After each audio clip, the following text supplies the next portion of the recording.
구독자분들의 부의 사다리를 제공해 드리겠습니다. 안녕하세요. 부의 사다리입니다. 네, 오늘은 4월 25일 월요일 장 마감 후에 EN 플러스에 대한 영상 올리도록 하겠습니다. 예, 제가 목요일에 영상을 올렸다가 금요일에 좀 컨디션이 좋지 않아서 하루 쉬고 오늘부터 올리도록 하려고 합니다. 네, 뭐 컨디션은 거의 다 정상으로 회복이 됐고요. 여러분들은 이제 코로나 걸리신 분들도 계시겠지만 웬만하면은 안 걸리시는 게 좋지 않나라는 생각이 듭니다. 일단은 뭐 종목과는 크게 연관은 없지만 사실은 코로나 때문에 여러 가지 사회적 환경이 바뀌었고 지금 사실은 인플레이션이 오는 이유도 코로나 팬데믹 때 미국을 중심으로 어떤 자금을 쭉 풀면서 현금 유동성이 너무 확보되다 보니 아무래도 물가가 올라가게 됐고 거기에 추가적으로 러시아와 우크라이나의 전쟁 때문에 물가 상승 압박이 너무 심해지면서 소위 말하는 성장주, 그러니까 현재 실적이 나오지 않고 미래의 성장을 갖고 성장하는 그런 기업들의 주가가 다 반토막이 나는 한국뿐만 아니고 미국도 사실은 심각한 상황입니다. 그렇기 때문에 사실은 EM 플러스는 굳이 꼽자면 성장주로 봐야 되는 게 맞겠죠. 왜냐하면은 아직까지는 현재 지금 테마로 갖고 있는 2차 전지나 아니면은 그래핀이나 이런 것들이 아직까지는 매출이 나오거나 구체적인 어떤 계약이 나오는 게 아니기 때문에 사실은 EM 플러스는 성장주라고 좀 봐야 되지 않나라는 생각은 듭니다. 혹자분들께서는 도대체 몇 년도에 상장한 기업인데 아직까지 성장주냐라고 생각할 수도 있는데요. 일단은 이 기업은 원래 소방차 회사였잖아요. 네, 지금 언제적에 상장돼 있는지는 지금 아주 오래전부터 상장이 되어 있었죠. 네, 상장하고 나서부터 이게 이제 연봉을 한번 볼까요? 2003년도 예, 죄송합니다. 2003년도부터 주가를 보게 되면 이제 20년이 거의 됐죠. 네, 2023년도에 1,800원. 그리고 2018년에 27,800원. 어쨌든 코스피 기업이라고는 하지만 어쨌든 이렇게 20년간 상장을 유지해오는 것도 사실은 대단한 부분입니다. 대다수의 코스닥 IT 기업들이 IT 버블을 겪고 나서 전부 다 상장 폐지되고 아니면은 주가가 최고점 대비 마이너스 99%까지 돼서 현재 지금 상장이 되어 있는 그런 기업들인데요. EM 플러스는 최근에 그래도 사상 최고점까지는 아니지만 그래도 5,580원까지는 가격을 찍고 일단 내려와 있는 상태입니다. EM 플러스 같은 경우에는 제가 지금 다시 설명을 드리는 이유는 현재는 결국에 지속적으로 나왔던 뉴스, 이 중국 전기차 기업 강서 FC, 그다음에 강동 리튬 전지도 투자했던 이 강서 FC, 그러니까 중국 쪽에 지금 사실은 사활을 거는 수밖에 없습니다. 제가 다시 한번 도돌이표로 얘기 드리는 것 같아서 좀 죄송스럽긴 하지만 결국에 EM 플러스가 주가를 다시 반등시키려고 하면은 잠시만요. 결국에는 첫 번째는 2차 전지, 축전지. 네, 이게 이제 강봉 리튬 쪽 자회사랑 좀 연결되어 있는 이게 이제 위드 강봉 리튬 쪽이랑 연결되어 있는 2차 전지 축전지가 좀 진전이 나와야 되고요. 두 번째는 새롭게 나온 필리핀 원자재 광산의 채굴, 이게 5월 이후 가능하다고 되어 있었습니다. 필리핀 대통령 선거 이후에 가능하다고 되어 있기 때문에 이게 실제 나오는지 이 부분이 한번 필요하고요. 왜냐면은 이 원자재 광산 채굴, 니켈 광산의 채굴을 그거를 중국 쪽으로 납품한다라고 기사에 나와 있었기 때문에 결국에는 1번 2차전지 축전지 쪽 강봉 리튬 이쪽과는 연관성이 없는 것은 아니다. 그 다음에 세 번째로는 원래 기존의 스탠다드 그래핀에서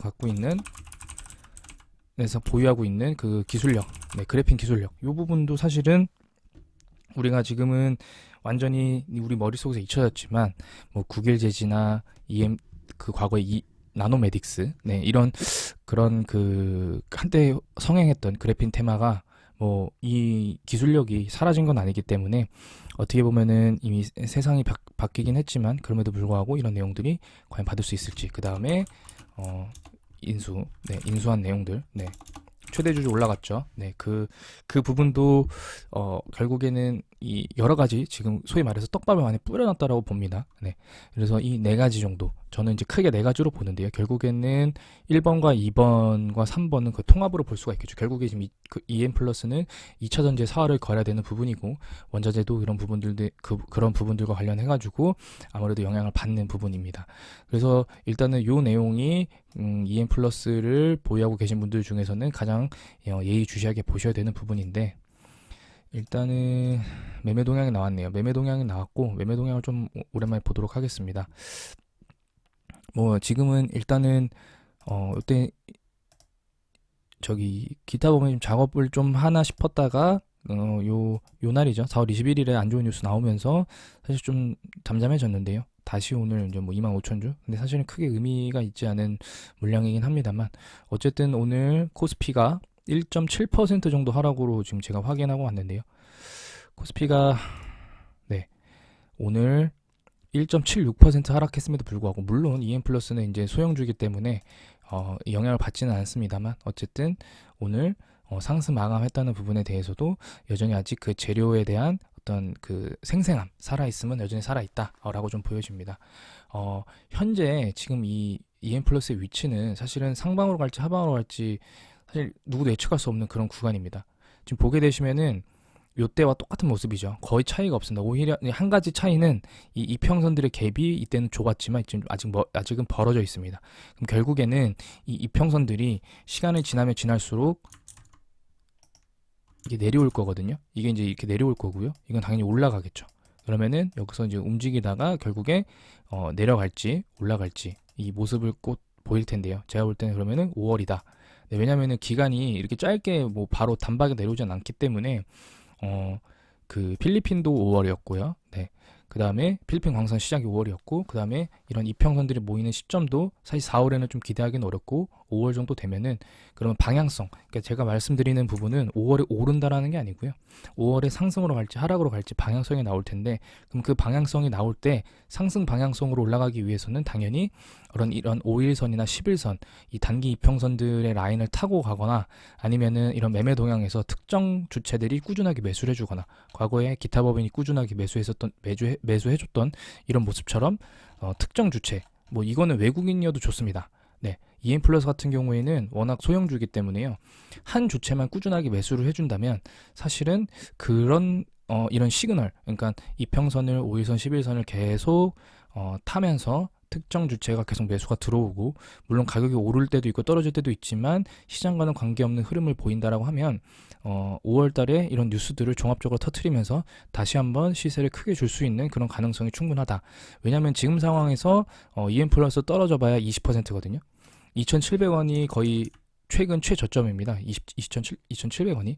그러면은 한 30%? 여기서 30% 정도 떨어지면은 2,800원 정도 되니까 하한 간목 맞으면은 이제 거의 최저점이거든요. 그래서 사실은 하방으로 갈 수 있는 퍼센트보다는 상방으로 갈 수 있는, 상방으로 가게 되면은 최소 50% 이상 오르면 딱 전고점 돌파거든요. 네, 그러니까 하락보다는 상승의 가능성이 높기 때문에 이런 부분을 감안해가지고 EM 플러스를 조금 지켜봐야 된다라고 생각을 합니다. 네, EM 플러스 같은 경우에는 당연히 공매도도 없고, 공매도도 거의 없고요. 네, 대상이 아니기 때문에. 그 다음에 뭐 프로그램 매매를 돌려서 하는 그런 종목도 아닙니다. EM 플러스 같은 경우에는. 네, 프로그램 종목 순매도 됐는데요. EM 플러스 같은 경우에는 프로그램 매도로 하는 그런 기업도 아니고, 그렇다고 해서 뭐 특정 증권사가 꾸준하게 매수하거나 매도하는 그런 종목도 아닙니다. 일단 그렇기 때문에 EM 플러스를 볼 수 있는 부분은 일단은 이 매매 동향과 그 다음에 이 차트적인 관점에서의 움직임. 지금 보게 되시면은 지금 장기 121선을 지금 이제 올라오고 있는데요. 일단은 결론적으로는 5일선, 11선, 4,033원, 4,054원. 일단 일병 기준으로는 거의 바닥에 지금 다 와 있거든요. 그러니까 바로 붙어서 움직이고 있습니다. 이 5일선, 11선, 그리고 21선, 이런 것들이 조금 그 구간 내에서 플러스 마이너스 뭐 2, 3%든 어쨌든 이 특정 범위 내에서 하루 만에 급등락을 할 수, 상승과 하락을 다 함께 할 수 있는 그 라인 안에서만 움직이면서 매매 동향이 좀 보여진다라고 하면은 EM 플러스가 또 한 2분기 안에 한번 또 큰 뭐 시세, 네, 불출 한번 되고, 그 다음에 또 그때 이제 더 갈지 안 갈지는 사실은 어느 누구도 모릅니다. 왜냐면은 소위 말해서 세력만 알겠죠. 네. 대신에 이제 우리 같은 경우에는 그러면은 줄 때 먹고 나오고 다시 제자리 오면은 다시 매수하는. 왜냐면은 지금 현재 하고 있는 사업들이 과거에 뭐 암사멸이나 그래핀 쪽보다는 조금 더 진전되고 구체화되는 것은 사실이기 때문에 그래서 좀 기대를 이제 걸어볼 만한 그런 상황이라고 좀 생각을 합니다. 제가 누누이 말씀드렸지만 EM플러스 같은 경우에는 대박 아닌 쪽박입니다. 네, 재무 구조가 당연히 안 좋고요. 그리고 본래 사업은 소방차 사업입니다. 네, 본래 사업을 이외에 다른 사업을 지금 확장해 나가고 있는 상황에서 아무래도 지금 원자재 가격이 인상되고 인플레이션이 너무 곧 가속화되면서 어떤 사업적인 문제도 분명히 있을 수 있습니다. 네, 그런 부분을 감안하고 투자를 해주셔야 되기 때문에 사실은 이 종목은 신규 투자자들보다는 기존 투자자들이 만약에 물려 계신 분들은 언제 물을 타야 되는지 아니면은 추가 매수할 수 있는 그런 부분들인지 이런 부분들을 조금 집중해서 보시는 게 맞지 않나라는 생각이 듭니다. 네, 오늘 영상은 여기서 마치도록 하겠습니다. 시청해 주셔서 감사합니다.